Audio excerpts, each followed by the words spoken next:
Chapter 11, The 9 Situations. Sun Tzu said, "The art of war recognizes 9 varieties of ground.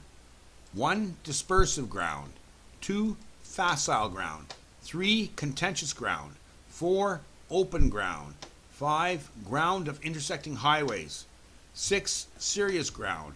7. Difficult ground. 8. Hemmed in ground. 9. Desperate ground." When a chieftain is fighting in his own territory, it is dispersive ground. When he has penetrated into hostile territory, but to no great distance, it is facile ground. Ground, the possession of which imports great advantage to either side, is contentious ground. Ground on which each side has liberty of movement is open ground.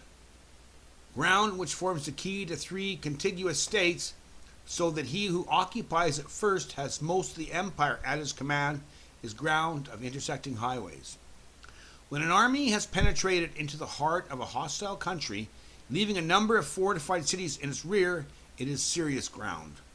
Mountain forests, rugged steeps, marshes and fens, all country that is hard to traverse, this is difficult ground.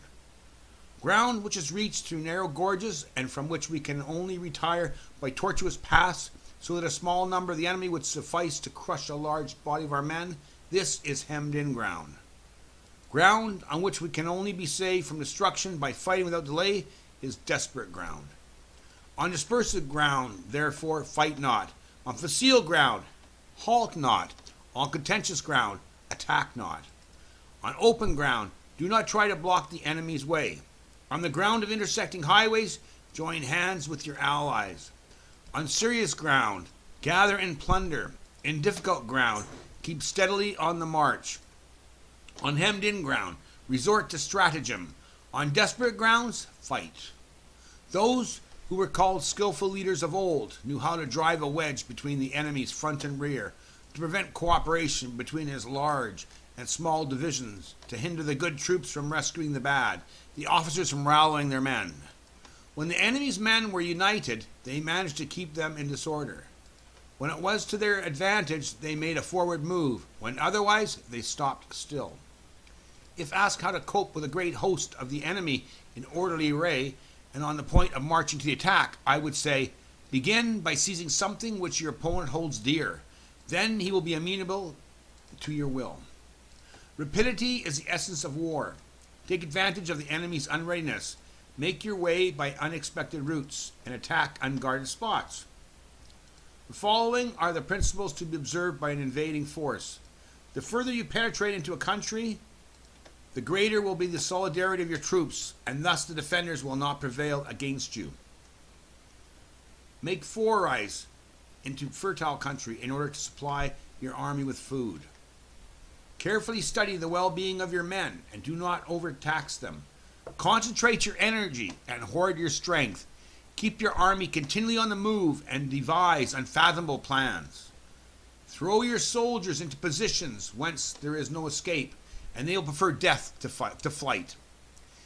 If they will face death, there is nothing they may not achieve. Officers and men alike will put forth their uttermost strength. Soldiers, when in desperate straits, lose the sense of fear. If there is no place of refuge, they will stand firm. If they are in hostile country, they will show a stubborn front. If there is no help for it, they will fight hard. Thus, without waiting to be marshaled, the soldiers will be constantly on the qui vive. Without waiting to be asked, they will do your will. Without restrictions, they will be faithful. Without giving orders, they can be trusted. Prohibit the taking of omens and do away with superstitious doubts. Then, until death itself comes, no calamity need be feared. If our soldiers are not overburdened with money, it is not because they have a distaste for riches. If their lives are not unduly long, it is not because they're disinclined to longevity. On the day they are ordered out to battle, your soldiers may weep. Those sitting up bedewing their garments, and those lying down letting the tears run down their cheeks. But let them once be brought to bay, and they will display the courage of a Chu or Q. The skillful tactician may be likened to the shuajian. Now the shuajian is a snake that is found in the Chung Mountains. Strike at its head, and you will be attacked by its tail. Strike at its tail, and you will be attacked by its head. Strike its middle and you'll be attacked by head and tail both. Asked if an army can be made to imitate the Shua Jan, I should answer yes. For the men of Wu and the men of Yu are enemies. And yet, if they are crossing a river in the same boat and are caught by a storm, they will come to each other's assistance, just as the left hand helps the right. Hence, it is not enough to put one's trust in the tethering of horses and the burying of chariot wheels in the ground. The principle on which to manage an army is to set up one standard of courage which all must reach. How to make the best of both strong and weak, that is a question involving the proper use of ground.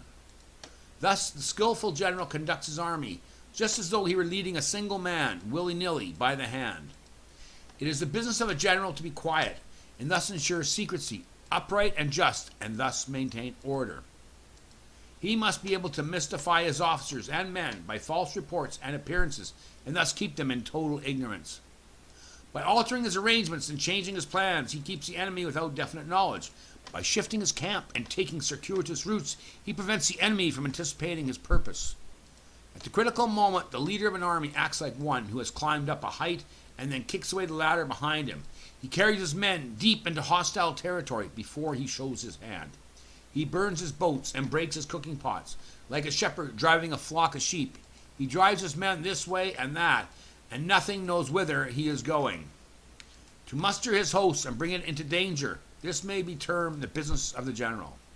The different measures suited to the 9 varieties of ground, the expediency of aggressiveness or defensive tactics, and the fundamental laws of human nature, these are the things that must certainly be studied. When invading hostile territory, the general principle is that penetrating deeply brings cohesion. Penetrating but a short way means dispersion.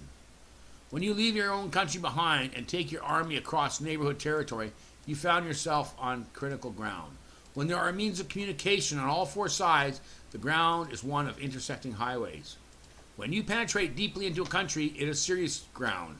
When you penetrate but a little way, it is facile ground. When you have the enemy's strongholds on your rear and narrow passes in front, it is hemmed-in ground. When there is no place of refuge at all, it is desperate ground. Therefore, on dispersive ground, I would inspire my men with unity of purpose. On facile ground, I would see there is close connection between all parts of my army. On contentious ground, I would hurry up my rear. On open ground, I would keep a vigilant eye on my defenses. On ground intersecting highways, I would consolidate my alliances. On serious ground, I would try to ensure a continuous stream of supplies. On difficult ground, I would keep pushing on along the road. On hemmed-in ground, I would block any way of retreat. On desperate ground, I would proclaim to my soldiers the hopelessness of saving their lives. For it is a soldier's disposition to offer an obstinate resistance when surrounded, to fight hard when he cannot help himself, and to obey promptly when he has fallen into danger. We cannot enter into alliance with neighboring princes until we are acquainted with their designs. We are not fit to lead an army on the march unless we are familiar with the face of the country, its mountains and forests, its pitfalls and precipices, its marshes and swamps. We shall be unable to turn natural advantages to account unless we make use of local guides. To be ignored of any one of the following 4 or 5 principles does not befit a warlike prince. When a warlike prince attacks a powerful state, his generalship shows itself in preventing the concentration of the enemy's forces. He overawes his opponents, and their allies are prevented from joining against him.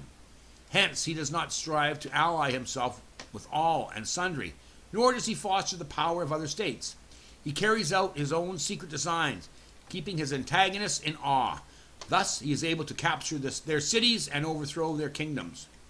Bestow rewards without regard to rule, issue orders without regard to previous arrangements, and you will be able to handle a whole army as though you had to do it with but a single man.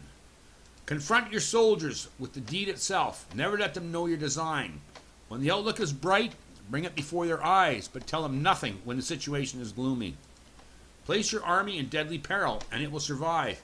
Plunge it into desperate straits, and it will come off in safety.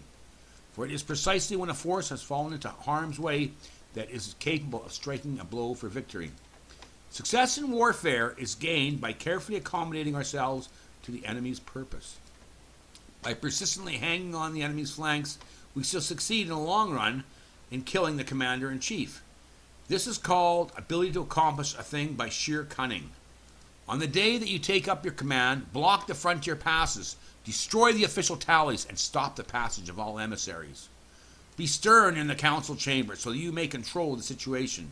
If the enemy leaves the door open, you must rush in. Forestall your opponent by seizing what he holds dear, and subtly contrive the time of his arrival on the ground. Walk in the path defined by rule, and accommodate yourself to the enemy until you can fight a decisive battle. At first, then, exhibit the coyness of a maiden until the enemy gives you an opening. Afterwards, emulate the rapidity of a running hare, and it will be too late for the enemy to oppose you.